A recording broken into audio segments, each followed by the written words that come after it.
Ya, kembali lagi di podcast Ruang Miku dan bersama Miku Jelisha, juga teman ngobrol Kakak Tere. Oke, pemirsa dan Sobat Miku, kita bakalan bahas terkait apakah Kakak Tere ini hanya dikhususkan di Komisi 7 atau bagaimana tuh mekanismenya Kakak Tere? Jadi sebetulnya kalau misalnya kedatangan aku ke Maluku ini, ke Ambon khususnya, kemarin memang untuk meliput Komisi 7 DPR untuk ya bahas satu dan lain hal di Pemprov dan maksudnya ada beberapa tentang culture ya di Ambon gitu. Cuma sebetulnya kita tuh di TV Parlemen itu bukan hanya di Komisi 7 aja, tapi di semua alat kelengkapan dewan. Alat kelengkapan dewan tuh jadi Komisi 1 sampai Komisi 13 dan juga badan-badan ya kayak badan keahlian, badan anggaran, badan legislasi, sama badan lainnya kayak badan aspirasi masyarakat kayak gitu-gitu. Nah, jadi tuh kita ditugaskan di mana aja sih, kayak misalnya aku hari ini di Komisi 7, mungkin besok di Komisi 2, Komisi 4 gitu. Jadi nggak fokus di plot di satu komisi tertentu gitu. Jadi sifatnya penugasan, apapun itu kinerja dewan yang perlu diliput dan memang harus diliput ya, harus disampaikan pada masyarakat ya, kita akan ikut di situ gitu sih. Oke, jadi biasanya penugasan dan ada giliran gitu ya, Kak? Yes. Tapi Kakak Tere udah berapa lama di TVRI lagi ya? Salah ya, typo. Gak apa-apa. Mau dimagangin ya di TVRI? Magang ya. Bercanda, Kak. Tapi Kakak udah berapa lama di TV Parlemen? Aku ini tahun kelima. Wow, tahun kelima ya. Lumayan Keren. ya. The real prof di depan aku. Ini kalau di TV Parlemen aku baru loh, ini hitungannya. Oh, berarti ada banyak yang lebih senior. Ya sih, di TVRI juga. Iya. Biasanya umurnya ya udah berpengalaman banget gitu. Iya. Nah, tapi sejak gabung di dunia jurnalistik ya, Kak. Pasti Kakak lebih tahu gitu ya. Jadi kami pengen kepo gitu ya, Kak. Apakah sering sekali antara idealisme dan tekanan itu bertentangan, Kakak? Aduh, pertanyaannya sulit ya. Oh. Sebenarnya lebih ke gini sih.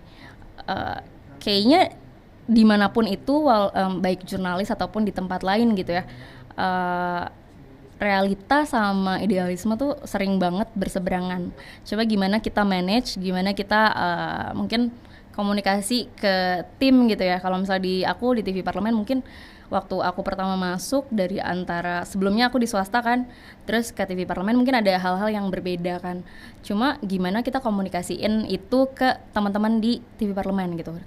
Kebetulan sih beruntungnya tim TV Parlemen tuh lebih kayak mau denger sih, mau denger mau diskusi untuk kayak misalnya contohnya kayak aku dulu sebelumnya di kantor lama tuh seperti ini, let's say pola siarnya seperti ini, kayak bisa nggak ya kalau misalnya kita sedikit meniru best practice dari kantor aku sebelumnya atau kantor teman-teman yang lain kan banyak yang dari, mungkin kalau kita boleh sebut ada yang dari Metro TV, ada yang dari Kompas TV, maksudnya itu kan TV-TV besar yang kita nggak bisa tutup mata kalau kita perlu belajar dari mereka gitu. Jadi kayak knowledge sharing aja, dan puji Tuhannya atasan-atasan aku juga terbuka untuk itu, dan bahkan kita juga sempat ada sharing session sama Narasi TV sama Kompas TV. Itu maksudnya itu membuka jalan untuk itu. Mungkin kalau misalnya nggak dikomunikasiin, nggak ada yang tahu kalau kita butuh itu sebenarnya gitu sih.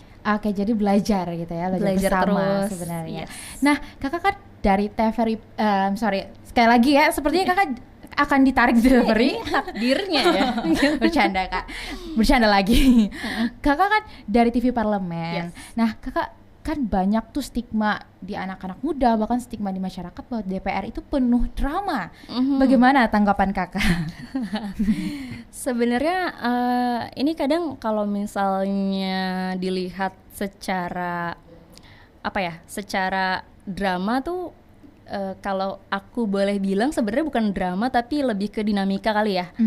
Dinamika maksudnya kayak kita kehidupan sehari-hari pun ada drama, ada dinamika. Betul. Menurut aku kayak wajar mungkin ketika di sana ada 575 orang anggota dan mereka let's say berdinamika ya, berdrama. Tapi kan sebetulnya kalau menurut aku pribadi, Dan mungkin teman-teman di TV Parlemen, ketika drama ini atau dinamika ini menghasilkan hal-hal yang baik untuk masyarakat, kenapa enggak gitu sih sebenarnya. Jadi kalau misalnya diskusi-diskusi yang hangat gitu, misalnya diskusi yang panas mungkin bisa disaksikan juga kan di TV Parlemen.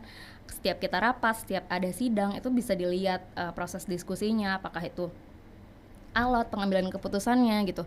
Jadi ketika itu misalnya mereka drama, menurut aku at some point ya positif aja ketika hasilnya baik gitu, hasilnya sesuai yang diharapkan dan berpihak pada masyarakat gitu sih sebenarnya.